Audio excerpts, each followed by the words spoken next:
नमस्कार, स्वागत है आपका। न्यूज़ वन इंडिया देख रहे हैं आप। मैं हूं आपके साथ शफान अंसारी। शुरुआत करें इस वक्त की बड़ी खबर के साथ। अयोध्या से आए संतों को ताजमहल में एंट्री से रोका गया है। भगवा पहने साधुओं को ताजमहल में जाने से रोका गया है।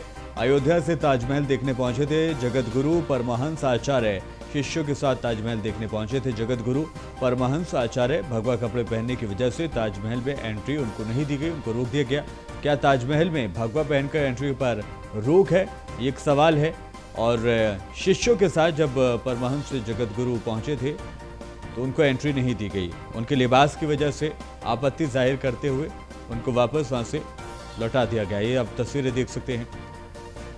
और ऐसे में सवाल ये खड़ा होता है कि क्या ताजमहल हिंदुस्तान से अलग है, क्या हिंदुस्तान में नहीं है? जो इस तरह से पाबंदियां लगाई जा रही हैं, अगर भगवा कपड़े पहने कोई महंत या कोई भी शख्स दाखिल होना चाहता है तो इस तरह से उसको रोकना कहीं ना कहीं ये गलत है। तो अयोध्या से ताजमहल देखने पहुंचे थे जगत गुरु परमहंस आचार्य, अपने शिष्यों के साथ पहुंचे थे ताजमहल का दीदार करने के लिए, लेकिन उनको एंट्री करने से रोक दिया गया और उनके भगवा कपड़े पहनने की वजह से ताजमहल में जाने से उनको रोक दिया गया। और ज्यादा अपडेट के लिए हमारे संवाददाता संदीप शर्मा जुड़ गए। संदीप शर्मा, क्या वजह दी है जिम्मेदार लोगों ने, प्रशासन के लोगों ने, क्यों एंट्री नहीं दी गई? देखिए, बिल्कुल मैं आपको बता दूं कि अयोध्या के जो तपस्वी छावनी के सदगुरु हंसाचार्य हैं, जो कि कल ताजमहल आए थे और उनके सामने ताजमहल पर एक नया विवाद खड़ा हो गया। आपको बताते चले कि जो परमहंस आचार्य हैं वो अलीगढ़ किसी अपने शिष्य के यहाँ कोई मरीज है उनको देखने के आए थे। उनके बाद उनके मन में आया कि जो ताजमहल को बताया जाता है कि ये महादेव का मंदिर भी यहाँ है, तो वो तेजो महल को देखने के लिए ताजमहल पहुंचे तो गेट पर ही उन्हें जो सुरक्षा कर्मी हैं उन्होंने रोक दिया गया। हालांकि उनके साथ उस समय उनका सरकारी गार्ड भी वहां मौजूद था। उसके बाद वो अंदर गोल्फ कोर्स के बाद वो ताजमहल पहुंचे, जहां गेट पर भगवा रंग पहनने के कारण और उनके हाथ में जो ब्रह्म दंड होता है, जो लोहे का डंडा होता है, उसको लेकर उन्हें रोक दिया गया और अंदर नहीं जाने दिया। और ऐसा नहीं है कि आगरा में ये ताजमहल पर पहला प्रकरण आया हो, इससे पहले भी कई बार यह विवादों में रह चुका है, क्योंकि यहाँ गायत्री मंत्र से जाप तरह के तमाम जो दुपट्टे हैं उनको भी बाहर जमा करा दिया गया है और एंट्री नहीं गई है की दी गई है। तो वहीं कहीं ना कहीं जो वहां और भी पर्यटक थे उन्होंने जो संत थे उनका मजाक भी उड़ाया और उनसे कहा कि ये भगवा रंग की जगह टोपी भी पहन लेते, लेकिन संत के चलते हुए नाराज नहीं हुए और हंसते हंसते वो वहां से वापस हो गए हैं। ठीक है संदीप, आप रहिए हमारे साथ। इस बीच अपने दर्शकों को सुना देते हैं परमहंस ने, आचार्य ने क्या कुछ कहा है इस पूरे मामले के बाद। छावनी पीठाधीश्वर जगत गुरु परमहंस आचार्य के नाम से जानते हैं। श्री धाम अयोध्या से मैं आया हूँ। मैं यहाँ आया था चूँकि यह तेजो महल शंकर जी का मंदिर है, जिसको गलत इतिहास बताया गया बच्चों को कि ताजमहल नहीं, तेजो महल है और वहाँ शंकर जी की अभी भी पिंडी दबी हुई है। तो हमें चूँकि मैं भगवा पहना हूँ तो यहाँ के जो पुलिस प्रशासन मिलिट्री वाले लोग थे वो बोले भगवा को अंदर नहीं जाने देंगे, अब आप ये ब्रह्मदंड लिए हैं, यहाँ सिर्फ टोपी वालों को अलाउ है। तो मजहब विशेष के लोगों को ज़्यादा यहाँ महत्व दिया जाता है, दुर्भाग्य है। और भगवान चाहेंगे तो यह जो लोगों के अंदर जो है एक दुर्भावना पैदा हो गई है वो ठीक किया जाएगा। जय। तो संदीप शर्मा लगातार हमारे संवाददाता जुड़े हुए हैं। संदीप शर्मा, ऐसा क्यों, क्या पहले ऐसा नहीं हुआ कि कोई भगवा वस्त्र पहने किसी भी शख्स को एंट्री नहीं दी गई हो, या फिर चूंकि महंत है इस वजह से उनको रोका गया? देखिए, बिल्कुल आपको बता दें कि जो ताजमहल है वहाँ किसी भी तरह का प्रचार प्रसार पूरी तरह प्रतिबंध है। यहाँ धार्मिक वेशभूषा जैसे टोपी कुछ लेके अंग वस्त्र और किसी भी चीज वेशभूषा पर रोक नहीं है। उनका यह कहना है। इसके बावजूद भी ऐसे मामले सामने आ चुके हैं कि यहाँ पर जो मॉडल्स हैं, गायत्री मंत्र लिखे हुए दुपट्टे हैं, उनको भी उतरवाने का काम यहाँ पहले कई बार हो चुका है और विवादों में आया। जब पूरे प्रकरण में हमने पुरातत्व अधीक्षक से बात की तो जो आर.के. पटेल है, उनका कहना है कि उनके संज्ञान में यह मामला नहीं है और उन्होंने जो जानकारी की है वो बता रहे हैं कि जो संत थे उनके हाथ में लोहे का डंडा था, उसको लेकर उन्हें प्रवेश नहीं दिया गया है। बिल्कुल, लेकिन इस मामले पर राजनीति होना भी तय है। जिस तरह से सभी धर्मों की बात की जाती है, सरकार ये कहती है हम सबको साथ लेकर चलने वालों में से अगर भगवा पहने लोगों को अगर इस तरह से किया जाएगा या फिर महंत के साथ इस तरह से अपमान उनका किया जाएगा तो इस पर कार्रवाई भी हो सकती है। बिल्कुल, कहीं ना कहीं जो राजनीति है वह भी गर्म हो रही है और जो हिंदूवादी नेता हैं वह भी लगातार इस चीज का विरोध कर रहे हैं कि संत को आखिर ताजमहल के अंदर प्रवेश क्यों नहीं करने दिया। हाल ही में अगर बात की जाए तो ताजमहल में एक दंपत्ति को भी पकड़ा था जो कि ताजमहल के अंदर तस्वीर रखकर पूजा कर रहे थे। उन दोनों को हिरासत में लिया गया, लेकिन राजीनामा के बाद कुछ समय बाद उनको हिदायत देकर छोड़ दिया गया था। ठीक है, परमहंस दास जी खुद हमारे साथ जुड़ गए, उन्हीं से बात कर लेते हैं। सर, जब आप पहुंचे वहां पर तो क्या कुछ आपसे प्रशासन के लोगों ने कहा? हाँ, वहाँ जैसे ही हम पहुंचे तो हमारे सुरक्षा कर्मी को वहाँ रोका गया। बोले आपको हम यहाँ से जो है आप जाइए। और जैसे अंदर गए तो वहाँ लगभग काफी समय लगा हमको टिकट लेने में। कुछ लोग कहे टिकट नहीं लेना है, कुछ लोग लेना है। टिकट मैंने ले लिया। टिकट लेने के बाद में फिर वहां से कोई अंदर के सुरक्षा कर्मी आए, बोले गुरुजी टिकट वापस कर दीजिए, आपको दर्शन हम लोग कराते हैं चल के।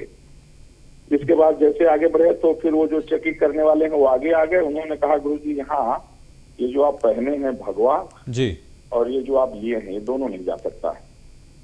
तो हमने कहा न तो मैं भगवा उतार सकता हूँ, न तो ये हमारा जो धर्मदंड है इसको भी नहीं छोड़ सकता हूँ। और उसी से फिर वो लोग रिटर्न कर दिए, वापस चले आए हम लोग। कितने लोग आप पहुंचे थे, आपके शिष्य और आपके साथ कितने लोग थे? हम लोग 4 लोग थे, जिसमें एक पत्रकार भी थे। जब वो इस तरह बोलने लगे तो उन्होंने फोटो जो है तो लिया, उनसे रिकॉर्ड किया जी। तो वो जबरदस्ती, बल्कि जो सुरक्षा कर्मी थे जबरदस्ती उनका फोन छीन करके उसको डिलीट किए। बिल्कुल। क्या चाहते हैं प्रशासन आपके लिए क्या करे? अब देखिए ऐसा है कि अगर वहाँ सब धर्म के लोगों को अगर अलाउ है तो ऐसा गलत हुआ है। अगर केवल विशेष समुदाय के लोग ही वहाँ जा सकते हैं तो कोई बात नहीं। बिल्कुल सर, ऐसे मामले में कार्रवाई होना भी जरूरी है, चूंकि ये ताजमहल है और ये हिंदुस्तान की शान है।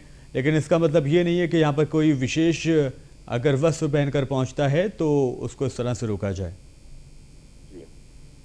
इस पर कार्रवाई होनी चाहिए, जांच भी होनी चाहिए सर इसमें कि भगवा पर आपत्ति क्यों है। जी ठीक है सर, शुक्रिया हमसे बात करने के लिए। परमहंस आचार्य जी जुड़े थे जिनके साथ आज ये वाकया पेश आया कि उनको ताजमहल पर एंट्री में रोक दिया गया और वहाँ कर जो प्रशासन के लोग थे या फिर जो सिक्योरिटी में तैनात लोग थे उन्होंने इनके कपड़ों का हवाला देकर इनको जाने से इनकार कर दिया।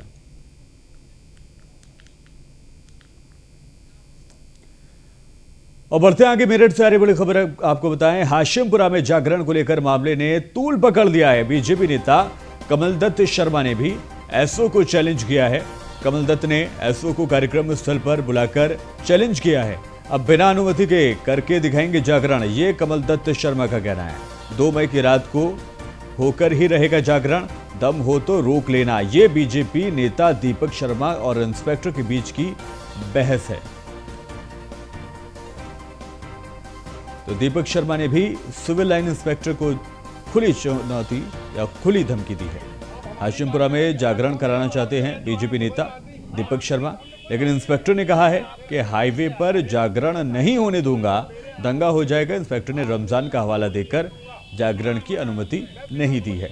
लेकिन मुस्लिम बाहुल्य क्षेत्र है हाशिमपुरा और यही बड़ी वजह है कि पुलिस चाहती है कि शांति यहाँ पर बनी रहे और इंस्पेक्टर ने इसीलिए इस जागरण की इजाज़त नहीं दी है। रमज़ान का माहौल है और जिस तरह का माहौल पिछले दिनों देश भर में देखने को मिला है, जब रामनवमी की शोभा यात्रा निकाली गई थी, किस तरह से टकराव की स्थिति बनी थी। ऐसे में प्रशासन ये कोशिश कर रहा है कि तमाम जगहों पर शांति बनी रहे, लेकिन ऐसे में बीजेपी नेता के ये जो धमकी भरा लहजा है, इससे शांति भंग होने का भी डर है। आपका अपना मामला कानून के मुताबिक करने आया हूँ और बिना अनुमति यहाँ नहीं होने दूंगा।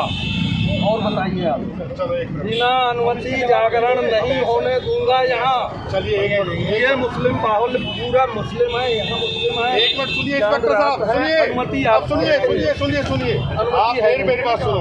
हमें आपसे कोई अनुमति नहीं मिली। हाँ तो मान और हम यहाँ जागरण 2 तारीख की रात में करने जा रहे हैं। आप करिए, आप बस करेंगे। मैंने आपसे कम मना नहीं, आपको बुलाया था मान सम्मान के लिए। आप हमारे ही कार्यकर्ता कि हमारे सामने ये जो है कोई बात नहीं, आप मेरे सामने कोई बात नहीं। पंडित जी मैं आपके बुलाने से आया, मेरे आप बुलाने से आए हो ना, तो मेरे आप सुनिए मेरी बात। आपने कहा कि मैं होने नहीं दूंगा, बिना अनुमति मैं बिना अनुमति के करूंगा। बात करिए, मैं कैसे रोक करूंगा अगर आप बिना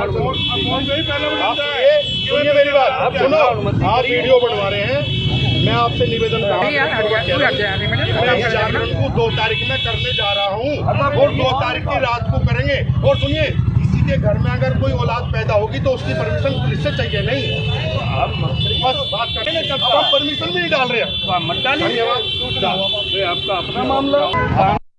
माता की परमिशन की आवश्यकता नहीं है। क्या आप जागरण लेके क्या जागरण में माँ की भेंट होती है और माँ से प्रार्थना करी जाती है कि हमारे सारे आसपास के क्षेत्र सब सुरक्षित रहें और माँ की कृपा हम सब पर, हमारे सब परिवारों पर बनी रहे। ये मुस्लिम एरिया है, इसमें आपको जो है काफ़ी कठिनाई दिखाई दे रही है जिस तरीके से इंस्पेक्टर साहब ने ऐसा है, ये आप कह रहे हैं ये मुस्लिम एरिया है, मुस्लिम एरिया हो या हिंदू एरिया हो, एक दूसरे पे जाने के लिए पासपोर्ट थोड़ी लगता है तो सब हिंदुस्तान में ही ना। अगर कोई हिंदुस्तान में कोई जगह है, अगर दूसरा पक्ष कुछ कर रहा है तो वो अपने पूजा पद्धति के हिसाब से करे, हम अपने पूजा पद्धति के हिसाब से कर रहे हैं, हम किसी को चुनौती थोड़ी दे रहे हैं। अब जो आपकी मीटिंग में क्या हमारी मीटिंग में तय हो गया, इंस्पेक्टर साहब ने क्या करिए आप, कौन सी डेट से डिसाइड की? 2 तारीख रात को, 2 मई।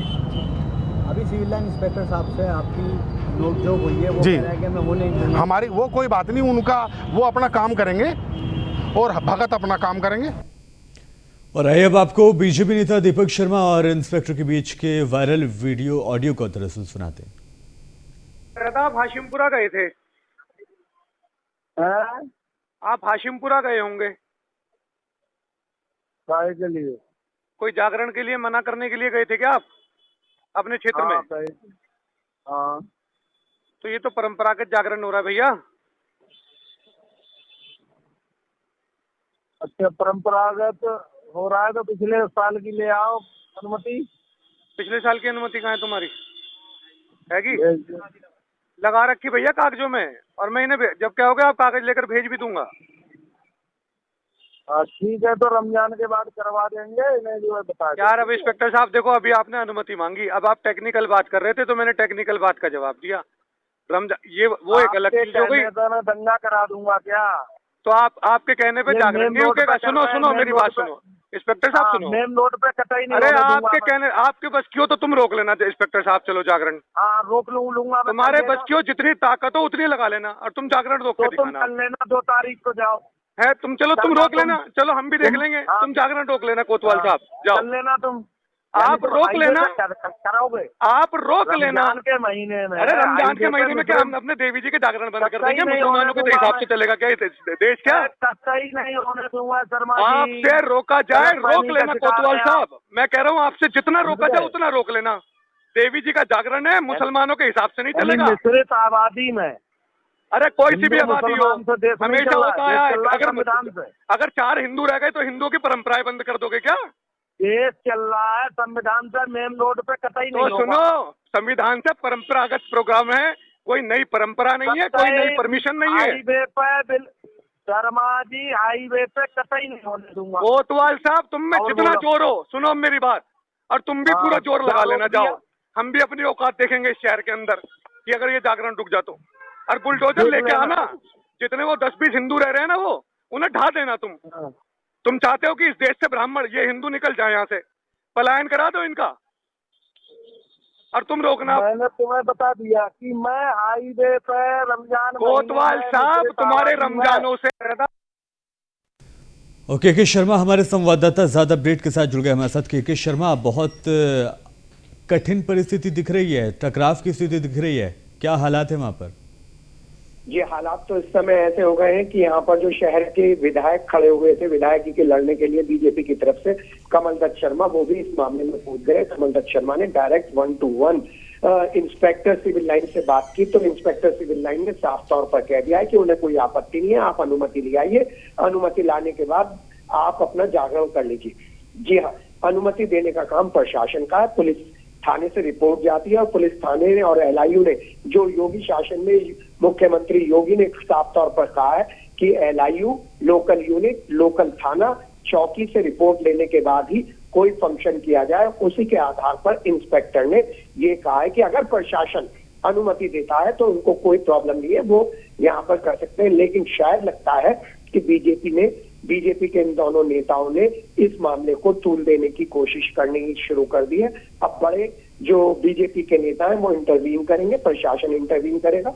अभी 2 दिन पहले ही दीपक मीणा जो नए डीएम आए, उन्होंने सभी अधिकारियों की मीटिंग ली थी और ईद के चलते उन्हें विशेष निर्देश दिए थे कि पानी, सफाई और सुरक्षा, इन तीनों पर मुस्लिम एरिया में काम किया जाए। और यहाँ पर ये जो हाशिमपुरा क्षेत्र है, ये 87 के दंगों से लगातार सुर्खियों में 4 साल पहले, 3 साल पहले बड़ा फैसला आया था जिसमें कुछ लोगों को सजा भी दी गई थी और हाशिमपुरा कांड था वो उस समय काफी सुर्खियों में रहा था। इसी को लेकर प्रशासन और पुलिस काफी चुस्त है और हर कदम फूंक फूंक कर रख रहे हैं, क्योंकि योगी शासन 2.0 यानी कि दोबारा से जब से योगी सत्ता में आए, उन्होंने साफ तौर पर कह दिया है कि उत्तर प्रदेश में किसी तरीके की अराजकता नहीं बर्दाश्त की जाएगी। और उनके इस आदेश का सबसे बड़ा नतीजा ये आया है कि जो 2-2, 3-3 किलोमीटर दूर से लाउड स्पीकर की आवाज सुनाई देती थी अजान की और मंदिरों की, वो अपने अपने क्षेत्र में सीमित होकर रह गई है। यानी कि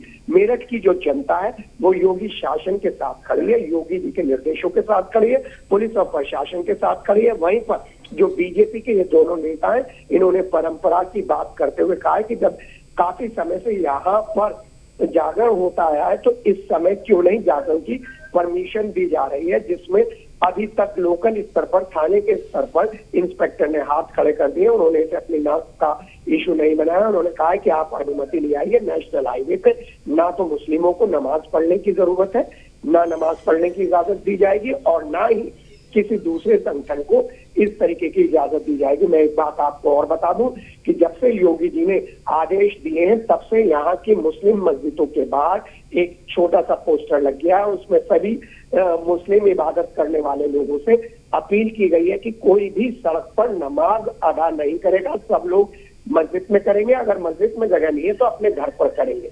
इस तरीके से यहाँ की जो थाना ब्रह्मपुरी है, थाना निशाले गेट है, उन्होंने मुस्लिमों को समझाने में और कानून का इकबाल बुलंद करने में काफी मेहनत करी है। अब इस समय तो स्थिति यह है कि जहां पर बीजेपी के नेताओं ने इसे नाक की लड़ाई बना ली है, वहीं पर पुलिस और प्रशासन के सामने भी बड़ी चुनौती है कि किस तरीके से रमजान से, ईद से पहले वो यहाँ पर अनुमति दे, क्योंकि यहाँ पर मिश्रित आबादी है, सामने सूरज कुंड है।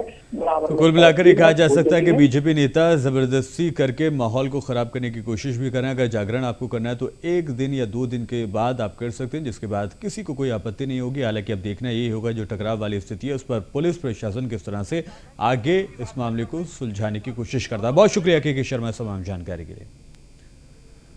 बढ़ते आगे लगातार एक्शन में यूपी के सीएम योगी आदित्यनाथ हैं। आज कानून व्यवस्था को लेकर सीएम योगी बैठक करने जा रहे हैं। वीडियो कॉन्फ्रेंसिंग के जरिए शाम 6 बजे बैठक आयोजित की जाएगी। बैठक में सभी जिलों के डीएम मौजूद रहेंगे, एसएसपी मौजूद रहेंगे, एसपी मौजूद रहेंगे, सीओ भी मौजूद रहेंगे। कानून व्यवस्था को लेकर आज बैठक की जा रही है। शाम 6 बजे का वक्त इसके लिए तय किया गया है, जिसमें तमाम प्रशासनिक अधिकारी रहेंगे, तमाम आला पुलिस अफसर इसमें मौजूद रहेंगे, जिला अधिकारी यानी कि डीएम मौजूद रहेंगे, एसएसपी यहाँ पर मौजूद रहेंगे, एसपी यहाँ पर मौजूद रहेंगे, सर्कल ऑफिसर भी यहाँ पर मौजूद रहेंगे।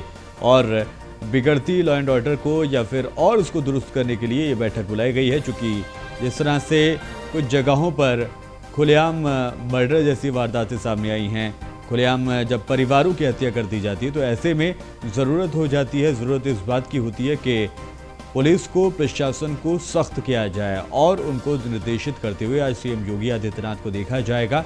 शाम 6 बजे इस बैठक को बुलाया गया है। वर्चुअली ये बैठक रहेगी, जिसमें सभी जिलों के यानी कि 75 के 75 जिलों के डीएम मौजूद रहेंगे और तमाम आला अधिकारी मौजूद रहेंगे।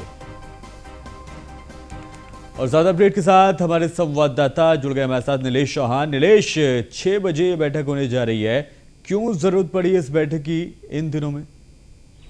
देखिए, बिल्कुल उत्तर प्रदेश के मुख्यमंत्री योगी आदित्यनाथ लगातार ये प्रयास कर रहे हैं कि उत्तर प्रदेश में बेहतर कानून व्यवस्था को स्थापित किया जाए और लगातार उसी को लेकर वो प्रयासरत हैं। आज की अगर हम बात करें तो शाम 6 बजे मुख्यमंत्री योगी आदित्यनाथ एक वीडियो कॉन्फ्रेंसिंग के माध्यम से एक बड़ी बैठक करेंगे, जिसमें उत्तर प्रदेश के 75 जनपदों के जिलाधिकारी, जिले के कप्तान और जिले के एएसपी, उसके साथ साथ सीओ, इन तमाम लोगों को इस वीडियो कॉन्फ्रेंसिंग के माध्यम से जोड़ा जाएगा। और साफ तौर पे कानून व्यवस्था बनाए रखने के लिए दिशा निर्देश जारी किए जाएंगे। जिस तरीके से हमने पिछले अगर एक सप्ताह की बात करें तो एक सप्ताह के अंदर जो घटनाएं हुई हैं उसको लेकर उत्तर प्रदेश सरकार और भी ज्यादा मुस्तैद हो गई है कि कैसे हम उत्तर प्रदेश में कानून का राज स्थापित करें, ताकि उत्तर प्रदेश में जो अपराधी हैं या वो जेल में रहें या उत्तर प्रदेश छोड़कर चले जाएं।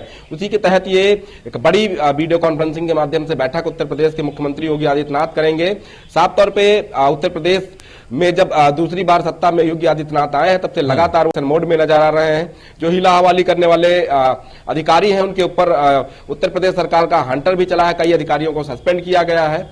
और अब आज जब ये वीडियो कॉन्फ्रेंसिंग के माध्यम से उत्तर प्रदेश के मुख्यमंत्री अधिकारियों के साथ बैठक करेंगे तो कहीं ना कहीं तमाम जिलों के अधिकारी होंगे, जिनकी जिलों के कप्तान होंगे, जिनका पेच कसते हुए मुख्यमंत्री योगी आदित्यनाथ नजर आएंगे। मुख्यमंत्री योगी आदित्यनाथ साफ तौर पे ये कहते हैं कि उत्तर प्रदेश में कहीं पर भी कोई लापरवाही ना हो, खासतौर पर महिलाओं और बच्चियों की सुरक्षा को लेकर सबसे ज्यादा सजग रहें। जिन जनपदों से ये शिकायतें आई हैं कि वहां पर महिलाओं और बच्चों की सुरक्षा को लेकर जब शिकायत करने थाने परिजन गए तो कहीं ना कहीं उनकी सुनवाई नहीं, जिसके बाद वो जनता दरबार पहुंचे। ऐसी स्थिति में उन जिलों के जिला कप्तानों को, उसके साथ साथ जिला अधिकारियों को भी फटकार आज मुख्यमंत्री योगी आदित्यनाथ लगा सकते हैं। बिल्कुल, और एक संदेश देने की भी कोशिश रहेगी कि कानून व्यवस्था को लेकर सरकार पूरी तरह से मुस्तैद है और किसी भी तरह की लॉ एंड ऑर्डर को अगर कोई बिगाड़ने की कोशिश करता है तो उसको बख्शा नहीं जाएगा। देखिए, बिल्कुल इससे पहले भी मुख्यमंत्री योगी आदित्यनाथ ने एक संदेश देने का काम किया है। जो अधिकारी लापरवाही बरतते हुए पाए गए हैं उनके सस्पेंशन की कार्रवाई की गई है, वहीं तमाम अधिकारियों को फटकार भी लगाई गई है। मुख्यमंत्री योगी आदित्यनाथ साफ तौर पे कहते हैं कि उत्तर प्रदेश में हिला हवाली करने वाले किसी भी अधिकारी को बख्शा नहीं जाएगा, चाहे वो थाना अध्यक्ष हो या फिर जिले का जिलाधिकारी हो या कप्तान हो।